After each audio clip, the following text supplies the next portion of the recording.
দর্শক, ইরান ইসরায়েলের বিরুদ্ধে তার সামরিক অভিযান বন্ধ ঘোষণা করেছে। ইরান বলেছে তার যে লক্ষ্য ছিল সেই লক্ষ্য সফল হয়েছে এবং এখন আপাতত এই সামরিক অভিযান বন্ধ করা হচ্ছে। তবে ইসরায়েল যদি কোনো রকম লেবাননে হামলা চালায় অথবা ইরানে হামলা চালায় তাহলে এর চেয়ে কঠিন আঘাত হানা হবে।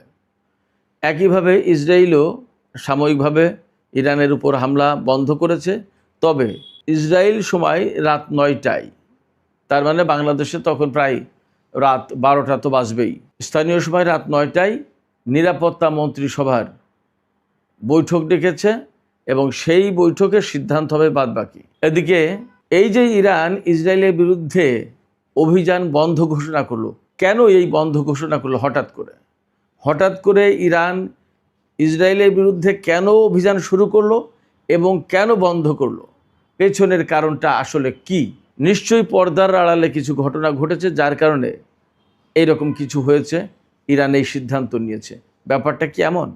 এপাশে পাকিস্তানের প্রধানমন্ত্রী শেহবাজ শরীফ এবং মার্কিন প্রেসিডেন্ট ডোনাল্ড ট্রাম্প তাদের এক্স পোস্টে ইরান এবং ইসরায়েল দুই পক্ষকেই হামলা বন্ধ করে কূটনীতির পথে ফিরে আসার কথা বলেছে। প্রশ্ন হচ্ছে, কূটনীতির পথ আসলে কত দূর বাকি? সুপ্রিয় দর্শক, এই বিষয়গুলো নিয়েই এখন আমি এই ভিডিওতে বিস্তারিত আলোচনা করব। আশা করি আপনারা সবাই শেষ পর্যন্ত সঙ্গে থাকবেন। দর্শক, চলুন বিস্তারিত আলোচনায় চলে যাই। আমরা সবাই জানি গত রাত থেকে ইরান ইসরায়েলের বিরুদ্ধে সামরিক অভিযান শুরু করেছিল। এই অভিযানের মূল কারণ ছিল লেবাননে ইসরায়েল হামলা চালিয়েছে, সেই হামলা যাতে আর না চালায় তার একটা জবাব দেয়া, ইসরায়েলকে শাসন করা এবং লেবাননে যাতে হামলা না চালায় তা নিশ্চিত করা। এটা গেল আমাদের আপাতত চোখের সামনের ঘটনা, কিন্তু এর পেছনে আরও কিছু ঘটনা ছিল।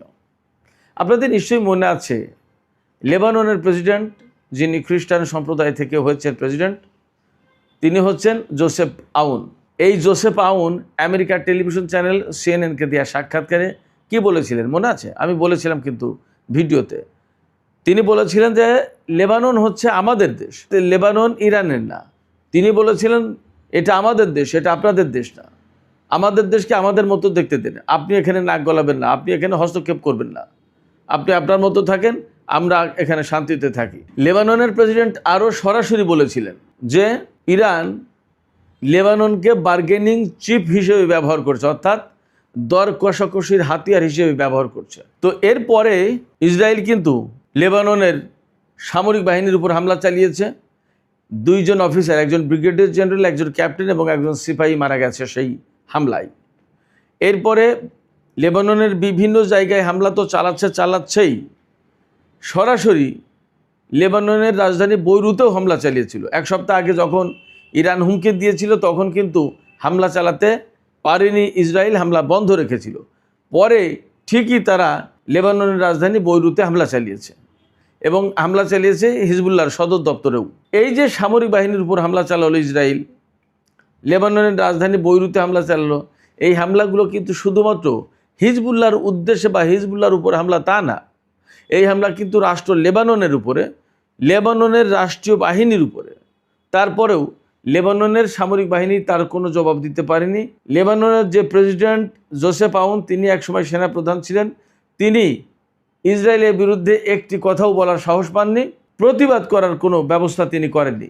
এর মানে দাঁড়ালো যে লেবাননের প্রেসিডেন্ট, প্রধানমন্ত্রী, লেবাননের সরকার থাকার পরেও ইসরায়েলের বিরুদ্ধে কথা বলার, কোনো কাজ করার তাদের কোনো ক্ষমতা নেই, এটা পরিষ্কার। সেই জায়গায় ইসরায়েলের বিরুদ্ধে লড়াই করছে লেবাননের প্রতিরোধকামী সংগঠনটি, আর লেবাননের হয়ে, লেবাননের জনগণের হয়ে, লেবাননের রাজধানীর পক্ষে হয়ে ইসরায়েলের বিরুদ্ধে লড়াই করলো ইরান। এটা কিন্তু পরিষ্কার হয়ে গেল, প্রমাণ হয়ে গেল।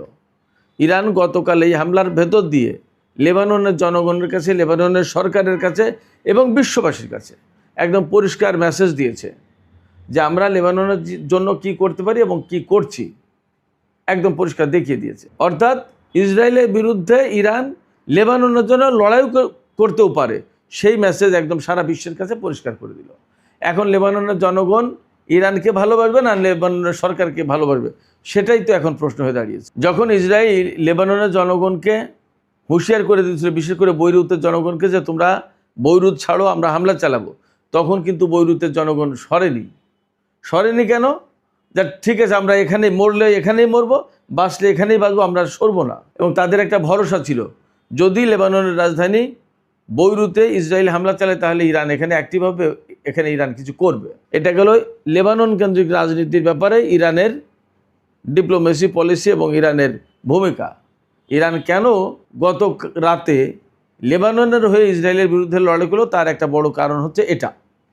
আরও কিছু পেছনে কারণ আছে, সেগুলোও বলি। আমেরিকার সাথে ইরানের কূটনৈতিক আলাপ আলোচনা চলছে, চুক্তির ব্যাপারে দীর্ঘদিন ধরে কথাবার্তা হচ্ছে, এবং এখন বলা হচ্ছে যে চুক্তি একেবারে খুব কাছাকাছি। ডোনাল্ড ট্রাম্প নিজেই বলেছেন গতকাল এই হামলার পরে, তিনি বলেছেন ইরানকে উদ্দেশ্য করে যে ঠিক আছে, আপনারা ইসরায়েলের বিরুদ্ধে ক্ষেপণাস্ত্র হামলা চালিয়েছেন, ওকে, এখন থামুন, এখন আবার আলোচনার দিকে ফিরে আসুন, আমরা চুক্তির খুব কাছাকাছি।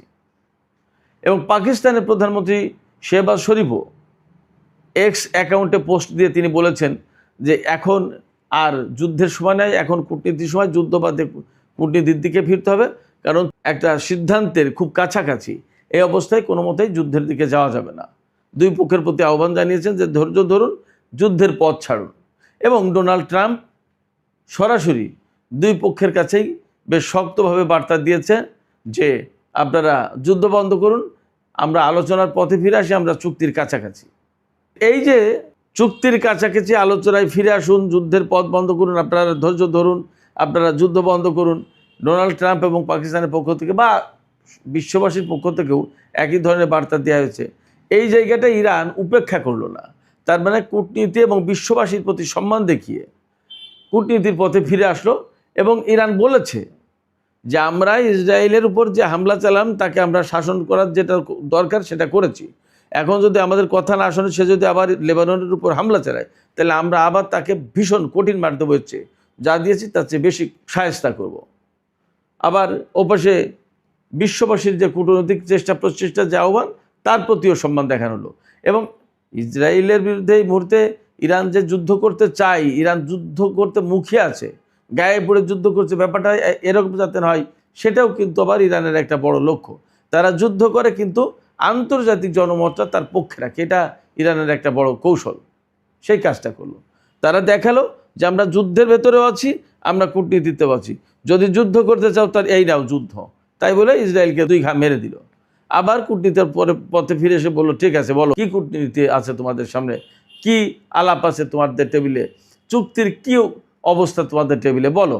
অর্থাৎ ইরান একদম সহজ সরলভাবে দুই পথই পরিষ্কার করে দেখিয়ে দিল ইসরায়েলকে, আমেরিকাকে এবং বিশ্ববাসীকে, যে যুদ্ধ চাইলে যুদ্ধ, কূটনীতি চাইলে কূটনীতি, আছি সব জায়গায়। তবে এর আগে আর কিছু কথা বলা দরকার এই ভিডিওতে। ইরান এবং ইসরায়েল দুই পক্ষ বেশ পাল্টা হামলা চালিয়েছে।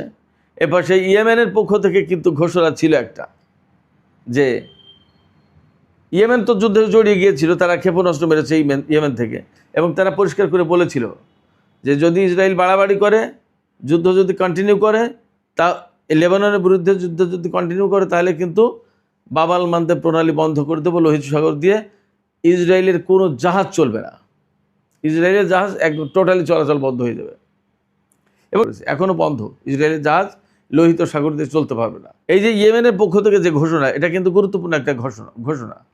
আঞ্চলিক রাজনীতি, বিশ্ব অর্থনীতি, তেল বাজার, অনেক কিছুর সাথে ইয়েমেনের এই ঘোষণা, হুতিদের এই ঘোষণা সম্পর্কযুক্ত, এটার মূল্য আছে। আমি আপনাদেরকে একটু গুরুত্বপূর্ণ একটা ইনফরমেশন জানাই, আপনাদের ভিতরে অনেকের ভিতরে আগ্রহ থাকতে পারে, যে ইরান যে যুদ্ধ করলো, এই যুদ্ধে ইরান কি কি ক্ষেপণাস্ত্র ব্যবহার করলো। কয়েকটা ক্ষেপণাস্ত্র ব্যবহার করেছে ইরান, সবই ব্যালিস্টিক ক্ষেপণাস্ত্র। তার ভিতরে রয়েছে ইমাদ, কদরেফ এবং খাইবার শেখার, এই 3 রকমের ক্ষেপণাস্ত্র মেইনলি ব্যবহার করেছে ইরান।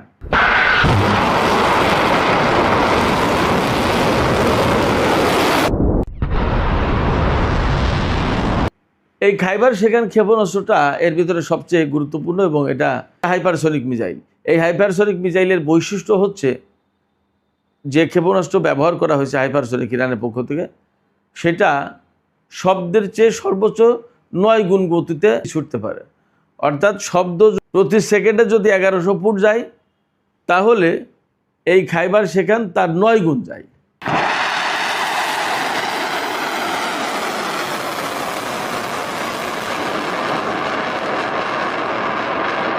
বুঝছেন, এই খাইবার শেখার মিসাইল ইরান থেকে ছোড়ার পর সম্ভবত 7 থেকে 8 মিনিটের ভেতরে ইসরায়েলের আকাশে পৌঁছে গেছে এবং লক্ষ্যবস্তুতে আঘাত এনেছে।